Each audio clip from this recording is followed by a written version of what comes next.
2007 का फॉर्मूला था ब्राह्मण प्लस दलित और तमाम वोटों को मिला करके, क्या उसी फॉर्मूले पे काम कर रहे हैं? अगर चुनाव के बाद सीटें कम ज़्यादा पड़ी तो बहुजन समाज पार्टी जो है वो बीजेपी के साथ जा सकती है। जो लोग भारतीय जनता पार्टी में इस समय हैं भी और पद पर हैं, वो हमारा प्रचार कर रहे हैं, वो हमको वोट देंगे। अगर प्रचार करें तो वोट नहीं देंगे 100%। क्या मतलब आपका गुप्त गठबंधन है? बहुजन समाज पार्टी नेता बनाने की फैक्ट्री है। 2014 को हॉस्पिटल कैंपस में मेरे चैम्बर में मेरे ऊपर गोली चली थी। तो बलराम यादव, संग्राम यादव और प्रशांत सिंह, डॉक्टर सरोज पांडे की लड़ाई किससे है? कहते हैं आजमगढ़ जिला समाजवादी पार्टी का एक किला है। ये वो जिला है जहां से बलराम यादव आते हैं, जो समाजवादी पार्टी के संस्थापक सदस्य हैं और मुलायम सिंह यादव के खास सहयोगी हैं। जानकार कहते हैं कि उन्होंने इस इलाके में समाजवादी पार्टी को विस्तार दिया और कुछ ऐसे समीकरण रहे जो लगातार वो यहां से जीतते रहे। और इस बार बलराम यादव के बेटे संग्राम यादव अतरौलिया विधानसभा सीट से चुनाव मैदान में है। ये क्षेत्र बलराम यादव के प्रभाव वाला इलाका माना जाता है, लेकिन इस बार बलराम यादव के प्रभुत्व को एक डॉक्टर साहब ने चुनौती दी है। नाम है डॉक्टर सरोज पांडे, जो बहुजन समाज पार्टी के उम्मीदवार हैं। तो सबसे पहले डॉक्टर साहब हमको ये बताइए कि आप तो सरकारी डॉक्टर थे, तो राजनीति में कैसे आ गए? अक्टूबर 1992 में मैंने यहाँ पर हॉस्पिटल ज्वाइन किया एक फिजिशियन के पद पर। 1993 में समाजवादी पार्टी और बहुजन समाज पार्टी के गठबंधन की सरकार आई। उस समय बलराम यादव जी स्वास्थ्य मंत्री थे। तो इन्होंने बहुत सारे ऐसे काम किए। उसमें एक उदाहरण मैं आपको देकर बताना चाहता हूँ। एक गन शॉट इंजरी का केस आया था, ये 94 की बात है। तो वो गन शॉट इंजरी इनके समाजवादी पार्टी के लोगों ने किया था। किसी के ऊपर गोली चलाई थी। वो निषाद समुदाय से आता है। तो मेडिको लीगल चार्टिंग होती है, वो करना होता है वहाँ के जो डॉक्टर्स होते हैं सरकारी हॉस्पिटल के। मैंने उसकी मेडिको लीगल चार्टिंग की और उसमें गन शॉट इंजरी थी, तो मैंने उसको दिखाया कि गन शॉट इंजरी है। उस समय डॉक्टर एमएन सिंह हमारे अधीक्षक थे सरकारी हॉस्पिटल के। तो एमएन सिंह के पास एसडीएम आए। एसडीएम ने दबाव डाला मेरे ऊपर कि इसको गन शॉट इंजरी आप मत लिखिए और इसको आप खरोच या ऐसा कुछ लिख दीजिए जिससे 307 का केस ना बने। तो मैंने कहा नहीं, जो वो गरीब आदमी है तो उसके साथ अन्याय नहीं होना चाहिए। बलराम यादव जी ने अपने लोगों को भेजा दबाव डालने के लिए। मैंने कहा भाई नियम के हिसाब से मैंने लिखा है, आप उसको दिखवा लीजिए डिस्ट्रिक्ट हॉस्पिटल भेज करके। तो इन्होंने कहा कि कुछ काम ऐसे होते हैं जो सरकार की मंशा के अनुरूप चलते हैं, उसमें नियम और कानून नहीं देखा जाता है। मैंने कहा ऐसा नहीं हो सकता, जो सैद्धांतिक आधार पर जो काम हमको करना है वो मैं करता रहूँगा। वहीं से हमारी इनकी टसल चालू हुई और उसके बाद चूंकि ये स्वास्थ्य मंत्री थे तो इन्होंने मेरा स्थानांतरण कर दिया। चूँकि मैं बड़ी मेहनत के साथ परिश्रम के साथ यहाँ काम कर रहा था और जो एक चिकित्सक को सेवाएं अपनी देनी चाहिए इस क्षेत्र की जनता के लिए, वो मैं दे रहा था। बराबर 24 घंटे काम मैं कर रहा था। तो मुझे लगा कि जैसे हमारे आत्मसम्मान के साथ खेला जा रहा है और वो मुझे बेइज्जती महसूस हुई और मैंने नौकरी से इस्तीफ़ा दे लिया। और फिर ये हुआ कि हम यहीं प्रैक्टिस करेंगे जब तक इनको चुनाव नहीं हरा लेते। तो इस वजह से मैं यहाँ रुक गया। मैं तो रायबरेली जनपद का रहने वाला हूँ। तो ये आपके आरोप हैं बलराम यादव पर। आप जिस तरह से बता रहे हैं कि आप पे दबाव बनाया गया और तमाम चीज़ें हुई, तो क्या कभी थ्रेट भी मिले, धमकी भी आई? नहीं, धमकी तो बहुत तरीके से मुझे परेशान करने की कोशिश की गई। जब मैंने रेजिग्नेशन दिया 1994 में 95 में, तो सीएमओ पर दबाव डाल करके बलराम यादव जी हमेशा ये दबाव डालते रहे सीएमओ के ऊपर कि इनको मकान से निकाला जाए, ये रहने न पाए अतरौलिया में, इनको भगा दिया जाए। मैंने स्टे आर्डर ले लिया कोर्ट से। स्टे आर्डर लेने के बाद भी 14 नवंबर 1996 की बात है, 14 नवंबर 1996, उस समय हमारे साथ कुछ लोग अभी भी हैं, जीवित हैं, एक नहीं है, मंगला गुप्ता गए हुए थे मिलने के लिए। हमारे सहयोगी, हमारे मित्र हैं, ये कहने के लिए कि डॉक्टर साहब का स्थानांतरण कैंसिल करके उनको यहीं पर रहने दीजिए। तो उन्होंने धमकी दिया था कि 14 नवंबर 1996 की बात है कि 14 नवंबर को मैं आ रहा हूँ, मैं उनका सामान उठाकर फेंक दूंगा। आकर इन्होंने बताया मुझको कि आ रहे हैं मंत्री जी, सामान उठाकर फेंक देंगे। मैंने कहा ठीक है, वो सामान उठाकर फेंक देंगे तो हम सड़क पर बैठ जाएंगे, पब्लिक हमारे साथ है, जन समर्थन हमारे साथ है, देखते हैं कहाँ जाएंगे। आई गाड़ी उनकी हॉस्पिटल के सामने रुकी, फिर लखनऊ चली गई। और यही नहीं, बहुत सारे उपद्रव, बदमाशी कराना, हॉस्पिटल में तंग करना, परेशान करना। 2002 का वाकया है, को चिट्ठी आई हमारे नाम रंगदारी मांगने की 2 लाख रुपए की किसी के नाम से, उसमें इनका भी नाम जुड़ता रहा। इनके वो चेले थे जिन्होंने चिट्ठी लिखी थी मुझको, शिवदास यादव नाम था उस व्यक्ति का जिसने मुझे पत्र लिखा था। और 7 जुलाई 1914, इसके बाद भी कई घटनाएं ऐसी 2014 को हॉस्पिटल कैंपस में मेरे चैम्बर में मेरे ऊपर गोली चली थी। गोली चली? हाँ, 7 जुलाई 2014 का वाक़या, शाम को 7:40 पर जिस व्यक्ति ने गोली चलाया वो पास का रहने वाला था, उसके 2 सहयोगी भी थे, पकड़े गए। तो एक लिंक मिला इनका उन लोगों के साथ। तो ऐसी बहुत सारी घटनाएं हुई। मैं कप्तान के पास गया, उस समय के द्विवेदी जी कप्तान थे, 2014 का वाक़या है। मैंने उनसे कहा कि ऐसा ऐसा, ये ऐसा ऐसा केस है और ये हमारे ऊपर हुआ है। उन्होंने कहा आप मंत्री जी से क्यों नहीं मित्रता कर लेते, आप उनसे क्यों नहीं हाथ मिला लेते, क्यों आप उनसे बदमाशी करते रहते हैं। मैंने कहा साहब ऐसा है ना, ये वर्कआउट हो जाए केस तो वर्कआउट करा लीजिएगा, और ना वर्कआउट हो पाए तो मेरे अंदर इतना दम है कि केस को मैं वर्कआउट करा लूँगा और आपकी मुझे सलाह की आवश्यकता नहीं है। द्विवेदी जी थे उस समय कप्तान यहाँ पुलिस का। तो मुकदमा दर्ज हुआ? हाँ, नहीं, मुकदमा दर्ज हुआ। जो अपराधी थे वो अरेस्ट हुए, वो जेल गए, ये सारी चीज़ें हुई। केस वर्कआउट तो हुआ। आपने नामजद मुकदमा दर्ज करवाया? नहीं, अज्ञात के खिलाफ। मैं कैसे जानता किसने की गोली चलाई? तो फिर आप तो आरोप लगा रहे हैं, सीधे सीधे नाम भी ले रहे हैं। बाद में जब ये केसेस चालू हुए, शुरू हुए, केसेस की पैरवी शुरू हुई, अपराधियों की पैरवी शुरू हुई। कोई अपराधी है तो उसकी पैरवी एक विधायक को नहीं करनी चाहिए ना, अपराधी की पैरवी तो नहीं करनी चाहिए, उसको बचाना नहीं चाहिए, संरक्षण नहीं देना चाहिए। अगर ऐसा कोई काम कोई कह रहा है तो लिंक हुआ ना, वो हुआ। तो ये तमाम आरोप हैं। इतने दिन पुराना मामला, चुनाव तो अब आप लड़ रहे हैं 2022 में, तो इतना लंबा गैप कैसे हो गया? नहीं, गैप नहीं हुआ। 1996 में मैंने अपने एक सहयोगी मित्र को चुनाव लड़ाया था यहाँ बहुजन समाज पार्टी से, विभूति निषाद को। उनके टिकट की पैरवी मैंने की थी। उस समय बरखुराम वर्मा जी हैं कि लोकल रहने वाले हैं, उनके यहाँ गया था और पैरवी करके वो टिकट दिलाया था। चुनाव मैंने लड़ाया और यहाँ की जनता ने सपोर्ट किया और उनको शिकस्त थी। 2007 की बात है, 2007 में सुरेंद्र मिश्रा को मैंने टिकट यहाँ से दिलवाया था।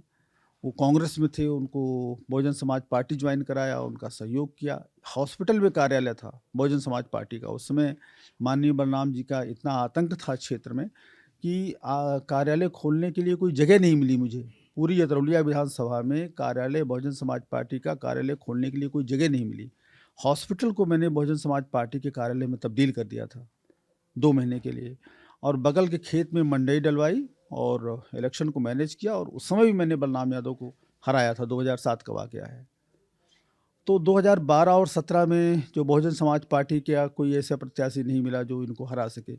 और वैसे भी लड़ाई आजमगढ़ पूरे जनपद में और अतरौलिया विधानसभा में विशेषकर समाजवादी पार्टी और बहुजन समाज पार्टी के बीच में ही रहती है। बहुजन समाज पार्टी का प्रत्याशी भारी होता है तो हरा देता है, और बाकी 403 विधानसभा में 402 विधानसभा को आप छोड़ दें तो अतरौलिया विधानसभा एक अलग यहाँ का सिस्टम है। यहाँ एक बलराम के पक्ष में, एक बलराम के विरोध में, 2 तरीके से मत पड़ता है। तो इसलिए मैं 2022 में इनको शिकस्त देने के लिए आया हूँ। एक 40 साल की राजनीति इनकी है और पूरे सिस्टम पर इन्होंने कब्जा कर रखा हुआ है। गरीबों को न्याय नहीं मिलता है, उनकी हक की लड़ाई लड़ने के लिए आया हूँ और इस एकाधिकार को मैं तोड़ने के लिए आया हूँ।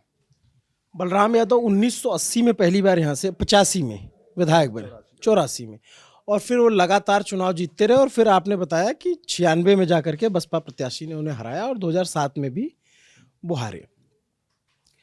अब उनकी उम्र 80 साल है। अब इस बार चुनाव मैदान में नहीं है। उनके बेटे संग्राम यादव चुनाव लड़ रहे हैं। निषाद पार्टी से प्रशांत सिंह चुनाव लड़ रहे हैं। ये बीजेपी ने गठबंधन के सहयोगी को टिकट दिया है। तो बलराम यादव, संग्राम यादव और प्रशांत सिंह, डॉक्टर सरोज पांडे की लड़ाई किससे है? संग्राम यादव से, समाजवादी पार्टी से। भारतीय जनता पार्टी या भारतीय जनता पार्टी का गठबंधन अतरौलिया विधानसभा से कभी चुनाव ठीक से लड़ ही नहीं सकता है। 2017 केस देख लीजिए। 2017 में अतरौलिया विधानसभा से भारतीय जनता पार्टी का उम्मीदवार कन्हैया लाल निषाद चुनाव लड़े थे। उस समय उनके साथ के समुदाय का, निषाद समुदाय का 95% वोट, ब्राह्मण का 95% वोट और अदर ओबीसी का 60, 70, 50% वोट उनको मिला था। ये 72,000 की गणना को पार नहीं कर पाए। 2000 के करीब 2600 वोटों से चुनाव हार गए थे नजदीकी मुकाबलों में। लेकिन तब बहुजन समाज पार्टी तीसरे नंबर पर रही। बहुजन समाज पार्टी तीसरे नंबर पर इसलिए थी कि वोटों का ध्रुवीकरण हो गया था। बहुजन समाज पार्टी के प्रत्याशी बाहरी थे, उनके ऊपर कुछ ऐसे ब्लेम लगे हुए थे कि पब्लिक से वो मिल भी नहीं पाए, गांव में गए नहीं, टच नहीं किया लोगों को, मिले नहीं, मुलाकात नहीं हुई। तो वोट तो मांगने से नहीं मिल रहा है तो बिना मांगे कैसे मिलेगा। तो ये कमी थी हमारे उस समय के प्रत्याशी में। इस वजह से आप वो चुनाव हारे और इस बार आप चुनाव जीतने का आधार है हमारे पास। जो बहुजन समाज पार्टी का बेस वोट है दलित, वो टूटा नहीं है, वो मेरे पास 100% है। 150 वोट तो इधर उधर होते रहते हैं। ब्राह्मण समाज हमारे साथ इस समय पूरी तरीके से है। 100% कह लें तो कोई गलत बात नहीं होगी, 1-2% इधर उधर होता रहता है। जो लोग भारतीय जनता पार्टी में इस समय हैं भी और पद पर हैं, वो हमारा प्रचार कर रहे हैं, वो हमको वोट देंगे। अगर प्रचार करें तो वोट नहीं देंगे, 100% देंगे। क्या मतलब आपका गुप्त गठबंधन है? आप इस चीज़ को आप जैसे भी समझिए, लेकिन ये है जैसे भी समझिए इसको, ऐसा है ऐसे ही हकीकत है। आप 2-4 जगह जा करके आप देख लीजिए, सर्वे कर लीजिए।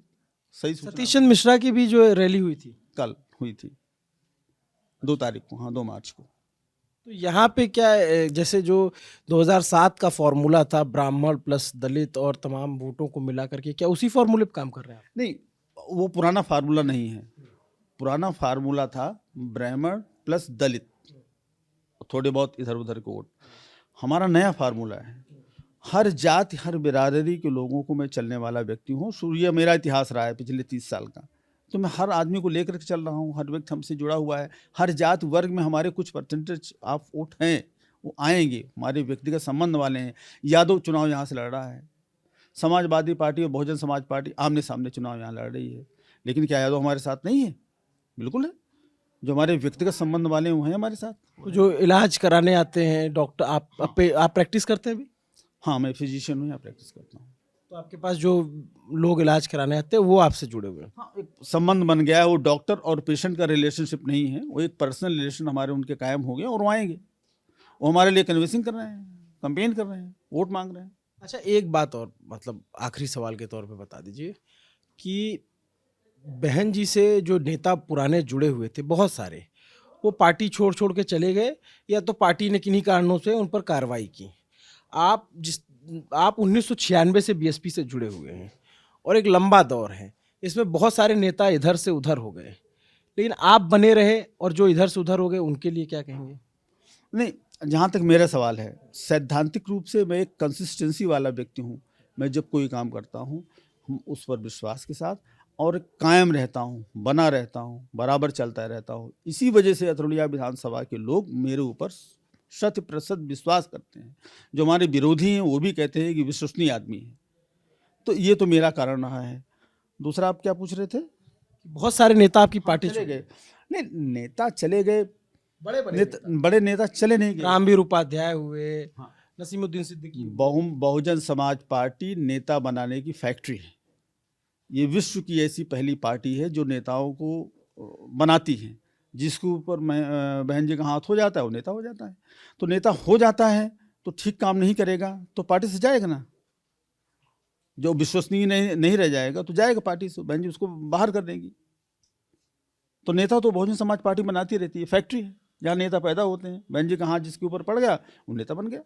और नेता पैदा होकर के दूसरी पार्टी में चले जाते हैं। अब विश्वसनीय नहीं रहेगा तो बहन जी क्या करेंगे उनको रख करके? आप हमारा नुकसान करेंगे तो आपको बहन जी क्यों रखेंगी? तो हम निकाल देंगे। उन्होंने सही काम किया, सही निर्णय था।